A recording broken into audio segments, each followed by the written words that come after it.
All right, hello and welcome to the very first episode of Check Up with Bluegrass. I'm Dave Stites. I'm the CEO of Bluegrass Community Hospital, and I'm so excited to kick off this new podcast series and host this show today.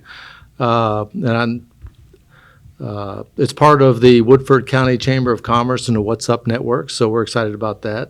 And each month we're going to bring important healthcare topics to you, introduce you to incredible providers and great guests, and share ways that we're working to keep our community healthy.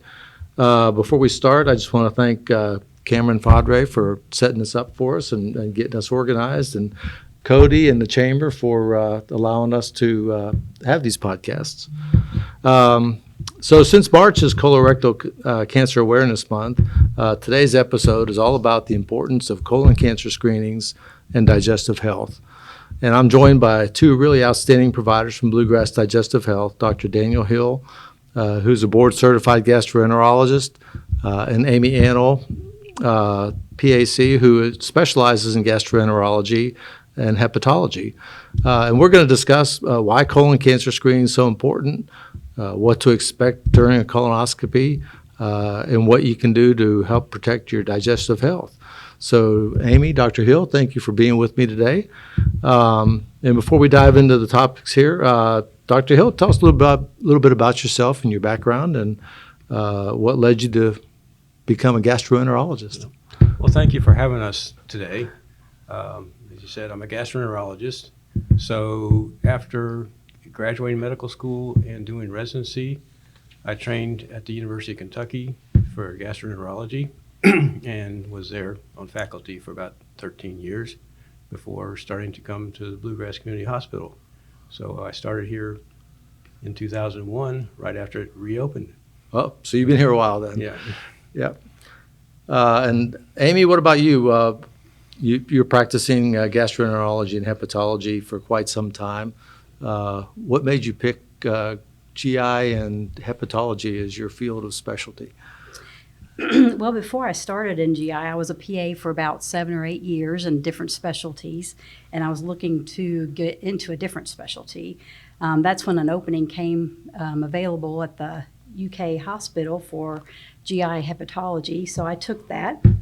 And then that's when it all started, my passion for GI, and the GI tract is just very amazing with its systems and the way it works, and I've just been hooked since, and I just love educating patients about the GI tract and how it functions and help them with their chronic illnesses and symptoms. Yeah, that's great. And then the hepatology piece of it, explain that just a little bit so that everybody understands what that all encompasses. Hepatology has to deal with the liver, so it could be anything from fatty liver disease to cirrhosis due to various things, hepatitis C, a lot of different liver diseases. Yeah. Well, that's exciting. And I know you spent a lot of time in Frankfurt before you came here, and we're excited to have you here in Versailles and with Bluegrass Digestive Health. So tell us, just either one of you, tell me a little bit about the services that we provide here at Bluegrass and what sets our team apart from anywhere else that people would maybe go for services. Well, I can speak on behalf of the clinic since that's where I work. Sure. But we have an awesome clinic team there with lots of years of GI experience just in the upfront office people. So they are great about scheduling people quickly for any kind of GI issue you might have. We don't have to have a referral. Your primary care is more than welcome to send a referral over, but if you feel like you need to be seen in the office, give us a call and we'll be glad to set you up. That's great. And that's for colonoscopies as well? We don't need a referral for a screening colonoscopy? Well, we prefer that they have a primary care provider just to be sure they're For in follow-up. good shape for Right, the yeah. colonoscopy and have follow-up for it.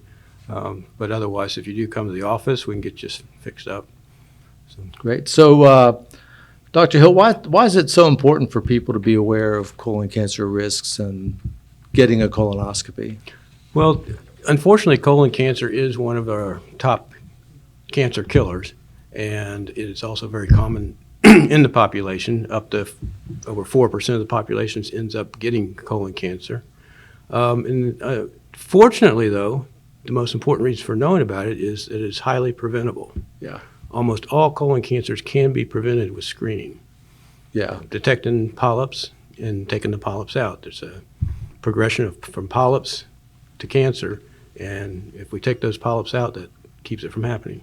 Yeah, I've always heard that colon cancer is one of the most preventable cancers that's out there, just because you've got the ability to capture it early and, and do stuff that prevents it from ever starting or spreading. Amy, at what age should people start thinking about getting screened for colon cancer? Current recommendations say that people should start screening at age 45 if you're average risk. There are some populations that should start sooner depending on family history, those type of things, but the average risk starts at age 45. So if I have a history in my family of colon cancer, maybe start earlier than that? Correct. Like when? What's Well, a usually reasonable? we use the time frame of 10 years younger than when they were diagnosed or age 40. Okay, so if you had a family member diagnosed at 47, then 37 would be your Correct. okay. Oh, I didn't know that. That's good information. And then let's see here. How about a lot of people avoid colonoscopies. And for a lot of different reasons. They're nervous about the process. They're nervous about all kinds of things. And Dr. Hill, what do you hear from your patients about why they don't schedule colonoscopies? I think the number one thing is getting through the colonoscopy prep. It's unfortunately, there's no getting around it. You do have to drink a large amount of fluids to get cleaned out. Right. And some people just have trouble with that. Some people get nauseated. Some people get cramping, but you have to get through that. Right. And it's an almost day-long process. Yeah. So you can't decide I'm going to have a colonoscopy and just show up. It's like the whole day before you've got to make time to do that. Yeah. You alter your diet for the day before, at least the day before, and then you take the prep itself, and that's something you can do in the afternoon. So it's like most people don't want to, but you can go to work the day before. if you dare, right? Yeah. Why is it important that you prep and get a good prep? Well, it's very important to be able to see the polyps. If you have any residual stool in there at all, it can obscure significant polyps, and that would make it you miss a polyp, and the polyp's still there. So Right. that's why it's important to get very, very well cleaned out. Well, speaking of that, one of the big conversation topics right now is artificial intelligence, and healthcare is just so ripe for opportunities for AI. How is that used in colonoscopies and GI, and how do we use it here at Bluegrass? Well, glad you mentioned that, because Bluegrass Community Hospital is one of the first facilities in our area to have AI. And what AI does is machine learning. So the company that has done this has taken hundreds of thousands of images of polyps, and therefore it's taught the machine how to recognize polyps. And this increases our detection rate of polyps, which is, of course, the most important thing. So it's just another set of eyes for you, right? Exactly. Yeah. Yeah. They can- Highly trained eyes. Right. They can maybe see things that you don't quite see right away. Right. Yeah. The main thing it does is it brings it to my attention if there's a lesion. I still make the final decision whether it's something that actually is a polyp and needs to come out. Right. But it does help, find more polyps. Yeah. No, I think that's just really exciting technology.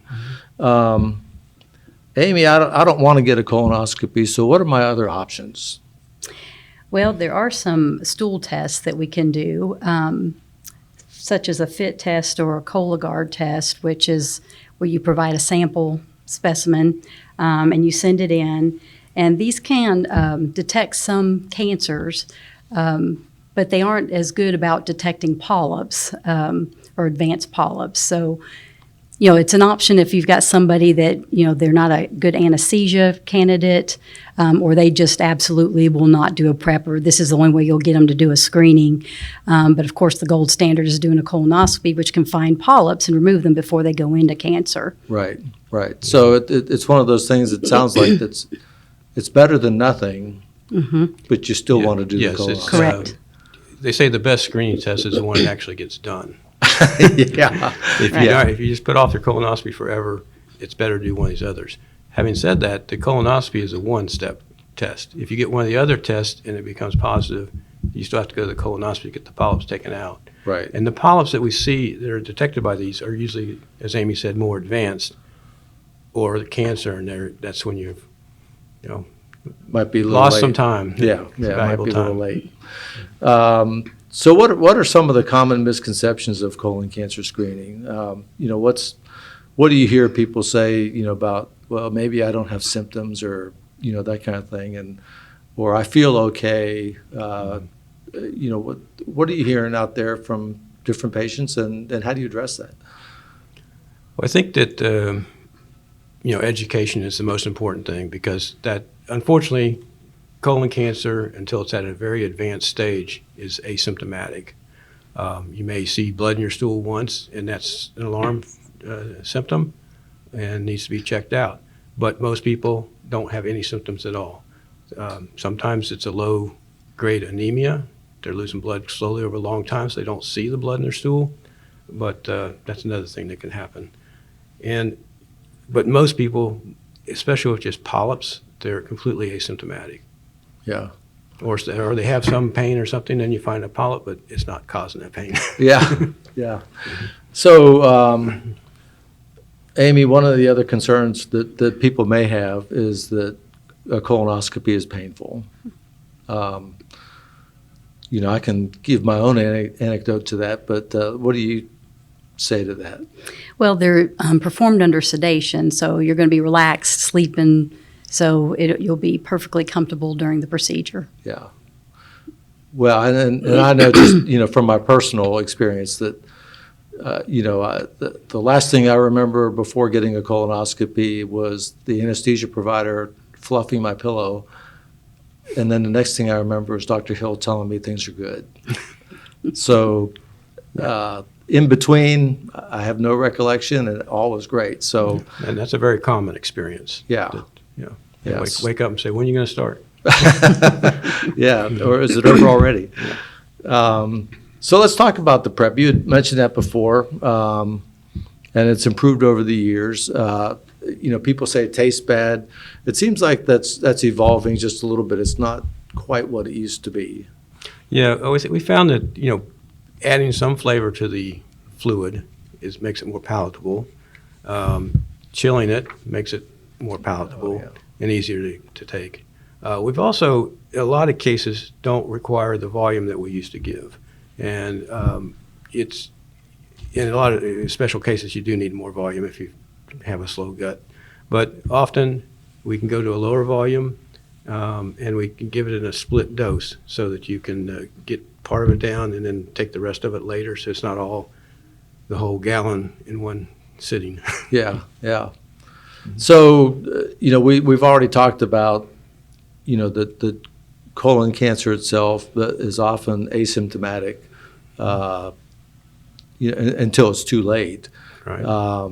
So, looking out or waiting for warning signs should not be your go-to, I wouldn't think, for deciding whether to have a colonoscopy or not. So if somebody does experience symptoms of, pain or blood in their stool, tell me how they should handle that. Well, they should contact their primary care right away, or us, and get that evaluated. Yeah, another symptom or presentation can be a change in your bowel habits, going from constipation to diarrhea, or diarrhea to constipation, or a change in what your stool looks like. A lot of times it can be due to diet, but it's not something you want to delay getting evaluated. Right. And then once you get a colonoscopy, when should you get another one, or are you done for good? That all depends. For an average risk person, if it's completely quality colonoscopy, meaning the prep was good, the time was good, as far as withdrawal time, taking a good look, it's 10 years. Okay. If you have a family history, it's 5 years. Okay. If you have polyps, it can be, the guidelines are very detailed about this, about how many polyps, what kind of polyps. It can be 7 years, or it can be 3 years, or it can be 1 year. And what's the upper age limit? Is there one? After age 75, it's considered optional. After age 80, it's discouraged, because we're doing the colonoscopy to prevent a cancer 5 to 10 years down the road. And when you start getting above age 80, the potential for saving years of life goes down, and the risk for somebody with advanced age is the risk for the procedure goes up. Right. Right.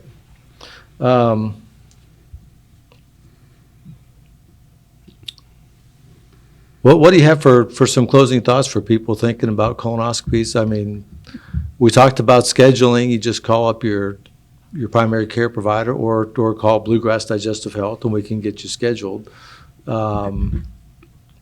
What are some closing thoughts that you give people out there? I think one of the things is in a recent survey, 20% thought it would be too expensive to get a screening colonoscopy. But the Affordable Care Act had provisions that colon cancer screening should not cost you anything. So if you have insurance and it's a screening colonoscopy, you shouldn't be expensive.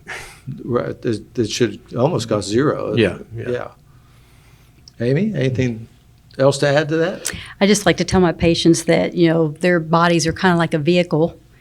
You have to do preventive maintenance to keep longevity. So definitely need to keep on top of things when they're recommended. Right. That's a good analogy right there. Well, this has been a great conversation. I appreciate both of you participating in this and taking the time to share your expertise. Before we totally wrap up, any other messages you want to talk about, or all good? Well, I think there is one more thing, that we're seeing colon cancer in younger and younger people, and I think that's something that people they get shocked by the age of some. A friend gets diagnosed at age 40. It's like, this is something that we are seeing and something we need to take serious. What are we attributing that to? Do we have any idea? It's obesity contributes to it, inactivity contributes to it, and diet. And eating processed foods increases in a population will increase the risk for it. And again, tobacco. So we also know that screening works.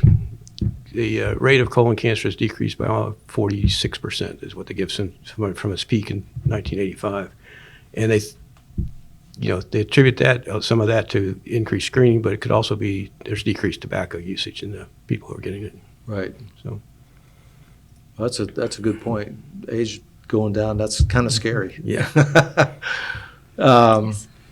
All right. Well, again, I appreciate both of you being here, and for those listening, if you have someone that you love and is due for a colon cancer screening, please don't wait. Early detection does save lives.